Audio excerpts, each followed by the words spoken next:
Have you ever wished that a client could understand a floor plan? Well, now you can easily create an image from a floor plan so that they can actually visualize what the spaces will look like. Head over to New Chat. Let's keep it in extended thinking mode, create an image, and let's change our aspect ratio to widescreen. Now let's upload the image of our floor plan. Add photos and files. This is the image of the floor plan, and let's go ahead and turn it into a render. Copy and paste the prompt that's linked in the description below, and let's go ahead and fill in all of the brackets. For my brackets, I said aerial drone view in an urban city environment, and the building has 16 floors.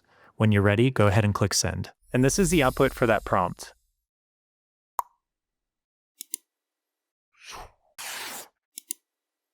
If you liked the video, please like the video and subscribe down below if you want to see future content just like this. If you want to support the channel further, check out the Patreon. It's linked in the description below.